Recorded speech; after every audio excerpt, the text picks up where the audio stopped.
So welcome all.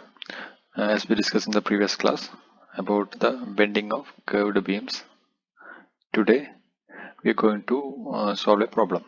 Okay, let's read the problem first. Okay, so determine the maximum tensile stress and maximum compressive stress across section AA in the member shown in figure. The load P is equal to 19620 Newton and A is equal to 8 centimeter. Okay, so this is the load P, and load P is acting at a distance A from the end. So here A is given, so A is equal to 8 centimeter, and the cross section here shows that it is a rectangular cross section with width 6 centimeter and height 4 centimeter. So we have to find the maximum compressive and tensile stress. So we can say that the compressive stress will develop across this surface and the tensile stress developed across this surface, or the maximum compressive stress is developed here and maximum tensile stress is developed here. So so we know that the maximum tensile stress or the tensile stress or compressive stress developed across a curved beam subject to bending moment M is calculated by using this equation, that is equal to M by A into E into Y by RO minus Y, where Y is the distance from neutral axis and RO is the radius of curvature of the neutral axis, and E is the eccentricity, A is the area, and M is the bending moment. So first we have to find out the bending moment. So bending moment, we know that a load P is acting here, and we have to find out the bending moment developed across this CD, this surface. Okay, so that bending moment is load P multiplied by this distance. This distance means, let's see, this is A, this is 80 millimeter, and this is also 80 millimeter, and that maximum, that neutral axis will lie on the center, right? So that is 6 centimeter divided by 2, that is 30 millimeter actually. So total bending moment developed M is equal to 19,620 multiplied by 30 plus 80 plus 80. So this much is the bending moment, that is in Newton millimeter, because all the dimensions are in millimeter. Okay, so initial radius of curvature rho, initial radius of curvature rho equal to 80 plus 30 millimeter, that is 110 millimeter. Okay, this rho can be calculated to find out this eccentricity E, because eccentricity is equal to rho minus RO. Okay, so radius of curvature of the neutral axis. Next, we have to find out the radius of curvature of the neutral axis. For the rectangular section, we already discussed that the rectangular section, the radius of curvature of the neutral axis RO can be found out by using this equation, where H is the height of the cross section and R2 and R1 are the inner and outer radius. Okay, so substitute this one, where H is the width or height here 6 centimeter divided by natural logarithm of R2 by R1. R2 is equal to this total radius divided by R1. Okay, 180 by 80, sorry 140 by 80, it will get 107.22.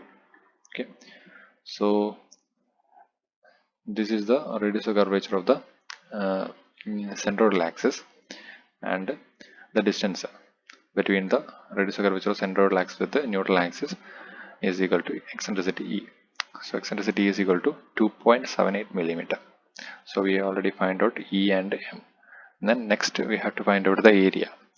Area will get 60 multiplied by 40, that is 2400 millimeter square. Okay, area cross section of this rectangular section. Next, find out the stresses due to bending. So there are two maximum stresses: maximum tensile stress developed at C and maximum compressive stress developed at D. Okay, so stress due to bending at C is equal to minus m by a into e into y by rho minus y, and stress due to load P, because of load P there is a direct stress developed on this cross section, right? That is equal to P by area cross section of this cross section area. Okay, so at C, y is equal to minus 32.78 millimeter. This is because this neutral axis is at a distance 2.78 millimeter from the central axis. That is somewhere like here, somewhere at here. Okay, so the total distance from this neutral axis to C, that is the maximum value of y, right? So 30 is the central axis, a distance from C to central axis, plus 2.78, that will to 32.78. The negative sign shows that that value, if you're taking distance from neutral axis to outward direction, we will take a negative sign. Okay, this is because here, that is the stress is in tension. So if we apply negative I here, it will become positive. That stress will become positive. Okay, so apply that value, m by a into e into y minus 32.78 divided by 107.22 plus 32.78, and we will get sigma x dash c equal to that stress at C is equal to 130.82 megapascal. This is positive value because the stress at here is tensile. Okay, tensile stress always represent positive. Then direct stress or stress due to load P is equal to that load 19,620 divided by that area. Okay, that will get stress due to load P is equal to minus 8.175 megapascal. Okay, so total stress sigma x c equal to this one, sigma x dash c plus sigma x double dash c. So it will get 122.62 megapascal. Here the direct stress sigma x double dash c will always negative because the load P will compress this area, because of that the compressed stress will develop across this cross section, right? So that is the maximum value of stress at the C. Then at D, we have to find out the stress at D. You know that the equation sigma x dash D is equal to minus m by a into e into y by rho minus y, and stress due to load P, direct stress is equal to P by area. This will always negative, and at D is y equal to 27.22 because that neutral axis is at a distance 2.78 from the central axis. So from that neutral axis we will get 30 minus 2.78, that will get 27.22 millimeter. Apply that value, that y here, will get sigma x dash is equal to minus 190.11 megapascal because the stress developed here is negative, that is compressive nature. Okay, and like that the direct stress sigma x double dash at D is equal to minus 8.175 megapascal, that is also compressive. So total stress at D is equal to sigma x dash D plus sigma x double dash D.